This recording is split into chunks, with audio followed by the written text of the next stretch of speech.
Hello বন্ধুরা, শুভকামনা সকলের জন্য। সবাই ভালো থাকবেন। আজকের আমার ব্লগটি শুরু করছি তুলসী গাছ দিয়ে। তো তুলসী গাছের পাতাগুলো এত বড় বড়, মনে হচ্ছে হাইব্রিড তুলসী গাছ। তোমাদের আছে হাইব্রিড তুলসী গাছ? হাইব্রিড তুলসী গাছ পাতা দেখিয়ে আমি অবাক হয়ে গেছি। এটা এমনি এমনি হয়েছে, আর মিষ্টি আলুর গাছের গোড়াতে হয়েছে, এমনি এমনি হয়েছে। তো পাতাগুলো তুলে নিলাম। পাতাগুলো তুলে আজ সন্ধ্যায় আমি চা করে খাবো, তুলসীর চা। এটা শরীরের জন্য খুবই খুবই উপকার, তুলসীর চা। এই যে তুলসী পাতাগুলো তুলে নিলাম, সন্ধ্যার সময় চা করে খাবো।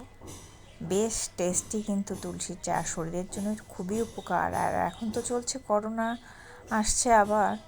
করোনার জন্য তুলসী পাতার চাটা খাওয়াটা খুবই উপকার। আর এই যে অপরাজিতা গাছটা এত ঝাঁকড়া হয়েছে, আমি অবাক হয়ে গেছি। ছাদ বাগানে বৃষ্টির মধ্যে চলে এসেছি। পা তো বাড়ি থাকে না, শুধু ছাদ বাগানে যাই যাই করে।